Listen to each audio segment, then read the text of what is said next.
اب یہ مت سمجھیں کہ خالی بہویں کرتی ہیں، ساس بھی کم نہیں ہے۔ ساس 4 عورتیں بیٹھیں گی تو چاروں اپنے بہو کی برائی، یہ ہے وہ ایسا کرتی ہے، وہ ویسا کرتی ہے۔ اے میری ماں، اے میری بہن، اگر تم نے اپنی بہو کی برائی کی تو کس کی برائی کی؟ تمہارے گھر کے ماحول کی تم نے برائی کی، تمہارے گھر میں کیا چل رہا ہے تم نے دوسرے کو بتا دیا، اپنے گھر کی کمزوری کو بتا دیا۔ ارے میری بہن، تو اپنے ساس کی برائی کر کے کیا نیکیاں کما رہے ہو؟ تو کیا سمجھتی ہے تو نے نیکیاں کما لیا؟ نہیں میری بہن، سن، تم نے ایک ساس نے بہو کی برائی کر کے کیا کیا، بہو نے ساس کی برائی کر کے کیا کیا؟ آؤ حضور سے پوچھیں، یہ چغل خوری ہے، یہ غیبت ہے، ایک دوسرے کی برائی کرنا، یہ اپنے اوپر مصیبت لینا ہے۔ اے میری بہن سن، ایک حدیث پاک میں آیا، حضور صلی اللہ علیہ وسلم کا گزر قبر کے پاس سے ہوا، 2 قبروں کے پاس سے اللہ کے نبی صلی اللہ علیہ وسلم گزرے۔ جیسے ہی گزرے تو حضور صلی اللہ علیہ وسلم نے فرمایا دونوں قبروں پر عذاب ہو رہا ہے، دونوں قبروں پہ عذاب ہو رہا ہے۔ حضور صلی اللہ علیہ وسلم نے فرمایا، اور اس کے بعد وہیں پر ایک کھجور کا درخت تھا، اس کی ٹہنی حضور نے توڑی، شاخ توڑ کر کے حضور صلی اللہ علیہ وسلم نے اس کے 2 حصے کیے اور دونوں قبر پر ایک ایک جو ہے نا گاڑ دیا، اور گاڑنے کے بعد فرمایا جب تک یہ ہری رہیں گی، اللہ کی پاکی بولیں گی، ان کو سکون ملے گا۔ صحابہ نے پوچھا عذاب کس وجہ سے ہو رہا ہے؟ تو حضور نے فرمایا وما يعذبان من کبیر، کسی بڑی چیز کی وجہ سے نہیں۔ مطلب یہ لوگ جس کو معمولی سمجھتے تھے، جیسے ساس کی برائی کرنا بہو معمولی سمجھتی ہے، بہو اور ساس بہو کی برائی کرنا معمولی، بس ایسے ہی ہے، کمپلسری ہے، معمولی سمجھتی ہے کہ برائی کرنا، غیبت کرنا۔ تو حضور نے فرمایا یہ معمولی چیز کی وجہ، کوئی بڑی چیز کی وجہ سے نہیں ہے۔ نمبر 1، ان میں سے ایک شخص وہ تھا جو چغل خوری کیا کرتا تھا، ادھر کی بات ادھر لگاتا تھا، ادھر کی بات ادھر لگاتا تھا، غیبت کیا کرتا تھا، نمیمہ کیا کرتا تھا۔ ذرا سوچیں آپ کہ غیبت اور چغل خوری اور برائی کرنے کی وجہ سے قبر کے اندر عذاب ہو رہا۔ تو اے میری ماں، اے میری بہن، یہ جو آپ کر رہی ہیں سوچ رہی معمولی کام ہے، ساس کی برائی آپ کر رہی ہیں، بہو کی برائی آپ کر رہی ہیں، یہ معمولی سمجھ رہی، نہیں نہیں نہیں، یہ معمولی نہیں ہے، اس کی وجہ سے قبر کے اندر عذاب ہوگا، اور قبر کے اندر عذاب ہوگا، برداشت کرنے کی طاقت ہمارے اندر نہیں ہے۔ یہاں پر اگر ہم کو اندھیرے میں لائٹ چلی جائے، اچانک اندھیرا ہو جائے اور پھر کوئی بول دے وہاں پہ ایک چوہا ہے جو کاٹنے دوڑتا ہے، پھر تو روبٹے کھڑے ہو جائیں گے، بھاگے بھاگے پھریں گے۔ خاص طور سے کاکروچ اگر ہو تو کاکروچ دیکھ کر کے بھی عورتیں گھبرا جاتی ہیں۔ تو سوچو یہاں کے اندھیرے میں چوہا ہو کاٹنے والا، یہاں کے اندھیرے میں کاکروچ ہو تو عورتیں پریشان ہو، ذرا سوچو قبر کا اندھیرا ہوگا۔ یہاں تو کمرے سے جا بھی سکتی ہو آپ، یہاں پر آپ جو ہے لائٹ آ بھی سکتی ہے، چوہا مارا بھی جا سکتا ہے، کاکروچ مارا بھی جا سکتا ہے، لیکن قبر میں نہ چوہا مارا جا سکتا ہے، نہ کاکروچ مارا جا سکتا ہے، نہ قبر کے اندھیرے پن کو گناہوں کی وجہ سے دور کیا جا سکتا ہے، اور وہاں پہ تو قید ہو گئے، محشر تک قید رہیں گے، کیسے نکلیں گے؟ تو سوچو قبر کا عذاب اس کی وجہ سے ہو رہا ہے۔ تو یہ غیبت، چغل خوری، ایک دوسرے کی باتیں ادھر کی بات ادھر لگانا، یہ قبر کے عذاب کا ایک سبب ہوتا ہے۔ دوسری بات، دوسرے کے بارے میں حضور نے فرمایا یہ ایسا شخص ہے جو پیشاب کے چھینٹے سے نہیں بچتا تھا۔ اس پہ تبصرہ کریں گے، عورتیں بھی بہت جو ہے بچے پیشاب کر دیتے ہیں تو دھوتی نہیں ہے، تو دھو لیا کریں اس کو۔ بہرحال تو حضور صلی اللہ علیہ وسلم نے طریقہ بتایا۔ تو چغل خوری کی وجہ سے بہت ڈھیر جھگڑا ہوتا ہے۔ اگر آپ کو گھر کا ماحول اسلامی بنانا ہے، اگر آپ کو اپنے گھروں سے جھگڑا ختم کرنا ہے تو چند چیزیں اپنانی پڑیں گی۔ پہلی چیز یہ کہ تواضع انکساری لاؤ، اپنے آپ کو بڑا تصور مت کرو، اپنے آپ کو چھوٹا سمجھو، چاہے کتنے بڑے منصب پہ ہو چھوٹا سمجھو۔ جو اپنے آپ کو چھوٹا سمجھتا ہے، چاہے عورت ہو چاہے مرد، چاہے ساس ہو چاہے بہو، جو اپنے آپ کو چھوٹا بنائے، حضور نے فرمایا من تواضع للہ فقد رفعہ اللہ، جو اللہ کے لیے اپنے آپ کو چھوٹا بنائے اللہ تعالیٰ اسے بلندی عطا فرماتا ہے۔ تو بہو ساس کے سامنے اپنے آپ کو چھوٹا بنائے، ساس کچھ بولے جی اماں، جی اماں، جی اماں، اپنے آپ کو چھوٹا تصور کرے، تو ایسی صورت میں بہو کا مرتبہ اللہ کی بارگاہ میں بلند ہو رہا ہے۔ اور ساس بھی اگر چھوٹا بنائے، اگرچہ ساس ہے، بہو کچھ بولتی ہے اماں ایسا کر لیا جائے، ہاں بیٹا اگر اچھا ہے تو کر لو، ہاں بیٹا اچھا ہے تو کر لو، محبت سے ایک دوسرے سے پیش بھی آئے اور تواضع انکساری اور چھوٹا اپنے آپ کو تصور کرے، اللہ بلندی عطا فرماتا ہے اور گھر میں سکون بھی ہو جائے گا، محبت کا سسٹم قائم ہو جائے گا، سب بچوں کو بھی سکون ہوگا۔ ورنہ آپ کے جھگڑے کی وجہ سے بچوں پہ غلط اثر پڑتا ہے، بچے بھی جھگڑا کرنا سیکھتے ہیں، بچے بھی ایک دوسرے کو گالیاں دینا سیکھ جاتے ہیں، بچے بھی جیسا گھر کا ماحول ہوتا ہے اسی ماحول میں پرورش پاتے ہیں۔ تو آپ کو اپنے آپ کو چھوٹا سمجھنا پڑے گا، ایک دوسرے سے محبت سے بات کرنی پڑے گی۔ ایک طریقہ یہ ہے کہ بزرگوں یعنی وہ اللہ کی ولیات، صحابیات، ان کی زندگی کے بارے میں کتابیں جو ملتی ہیں ان کو پڑھیں آپ، ان کو پڑھیں آپ۔ ان کو پڑھنے کا فائدہ یہ ہوگا کہ ان کی زندگی انہوں نے کیسے گزاری، کس انداز میں ان کو کیا کہا گیا، کیسے صبر کیا، ان کس انداز میں جب وہ بہو تھی تو کیسے زندگی گزاری، جب ساس بنی تو کیسے زندگی گزاری، ساس بننے کے وقت ان کا انداز کیا تھا، بہو بننے کے وقت ان کا انداز کیا تھا، کس انداز میں انہوں نے گھر کا کام کیا، کس انداز میں اپنے گھر کو سنبھالا، کیسے اپنے شوہر کی خدمت کی، کیسے اپنے بچوں کی پرورش کی۔ ان کی زندگی کو پڑھیں تو گھر کا ماحول خود بخود اچھا ہوتا چلا جائے گا۔ دوسری بات، ایک اسی طریقے سے ایک بات اور یہ ہے کہ آپ گھر میں نمازوں کا ماحول اور تلاوت کا ماحول تو کمپلسری رکھیں کہ جس گھر میں تلاوت ہو شیطان نہیں آتا، اور جھگڑا شیطان کی طرف سے ہے تو اس کی تلاوت کی برکتوں سے جھگڑا بھی ختم ہو جائے گا۔ نماز کی آپ پابندی کریں گی تو نماز کی برکتیں معلوم کیا ہے، جہاں نماز پڑھی جاتی ہے وہ جگہ اس جگہ پر فخر کرتی ہے جہاں نماز نہیں پڑھی گئی۔ تو آپ کا گھر فخر کرنے والا گھر ہوگا تو وہاں اللہ تعالیٰ برکتیں نازل فرمائے گا۔ تو اپنے آپ کو چھوٹا تصور کرے، محبت سے ایک دوسرے سے پیش آئیں۔ اس کا طریقہ ایک یہ بھی ہو سکتا ہے، سویرے اٹھیں، نماز پڑھیں، تلاوت کریں، ساس کے سامنے بہو جائے تو ہاتھ چومے سر پہ رکھائے، کمپلسری اس کو کرے، ہر بہو اپنے ساس کے ہاتھ کو چومے سر پہ رکھائے، اور ساس جیسے ہی بہو ہاتھ چومے سر پہ رکھائے، ساس اپنی بہو کو سینے سے لگا لے، گلے سے لگا لے۔ معلوم ہے اس میں دو فائدہ ہوگا، ایک فائدہ یہ کہ ساس اور بہو میں محبت مضبوط ہو جائے گی، بچہ سکون سے کمائے گا، گھر میں محبتوں کا ماحول قائم ہوگا۔ دوسرا فائدہ یہ ہوگا کہ جب ہاتھ ملائیں گی، ساس سے بہو ملائے گی تو اللہ تعالی ہاتھ ہٹانے سے پہلے دونوں کے گناہوں کو معاف فرما دے گا۔ کتنا بڑا فائدہ، دونوں کے گناہ معاف ہو جائیں گے۔ تیسرا فائدہ، گلے سے ہی ملیں گی، دل میں جو گندگی ہے ایک دوسرے کے بارے میں وہ سب ختم ہو جائے گی، گھر میں محبت قائم ہو جائے گی۔ تو پہلا کام آپ یہ کریں، نماز سویرے اٹھیں، نماز پڑھیں، تلاوت کریں، اشراق پڑھیں، اور جیسے ساس کے سامنے بہو جائے اور جگائے، اٹھی تو ہے نماز کے لیے، جائے ہاتھ چومے سر پہ رکھائے، بابا ساس جو ہے نا فوراً گلے سے لگا لے، خود دعائیں دے، کیونکہ ساس کی دعا میں کمال ہے، وہ دعا دیں گی اللہ تعالیٰ بہو کی خوشحال زندگی عطا فرمائے گا۔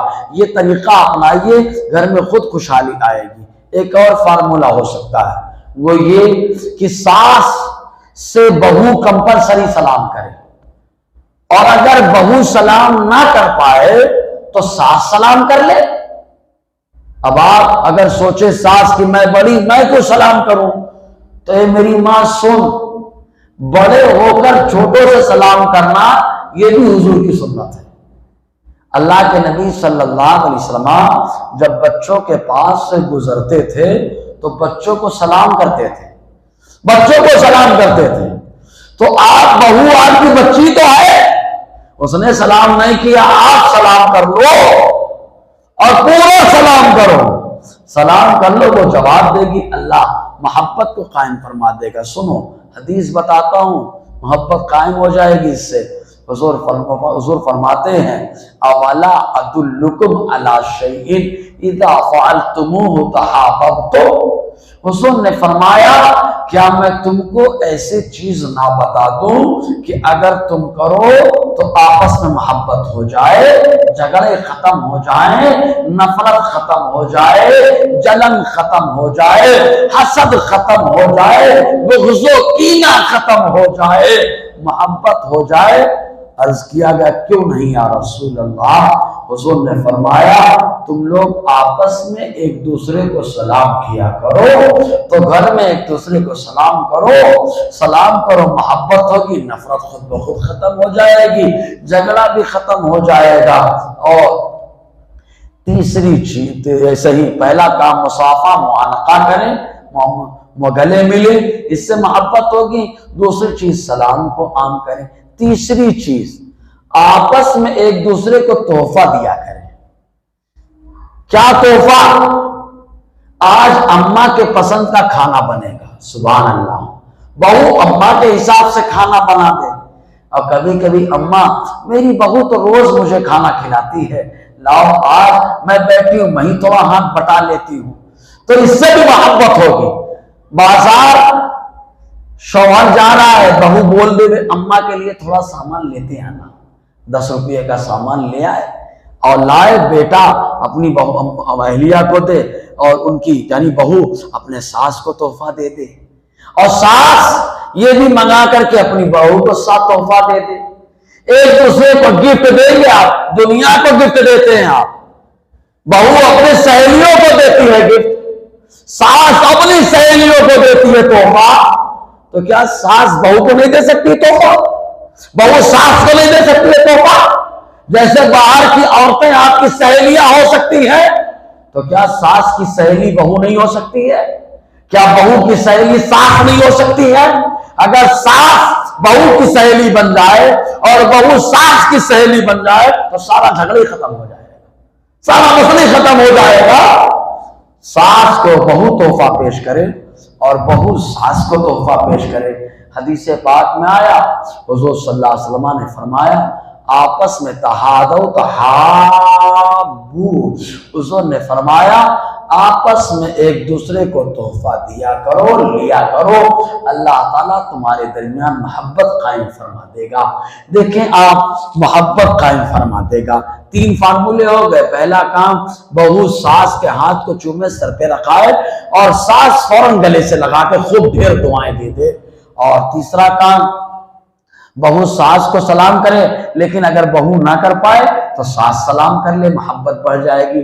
تیسرا کام یہ ہے آپس میں ایک دوسرے کو تحفہ لیا کریں، دیا کریں، محبت بڑھ جائے گی، سہیلی بن جائیں، ساس اور بہو آپس میں سہیلی بن جائیں، سارا معاملہ ختم ہو جائے گا۔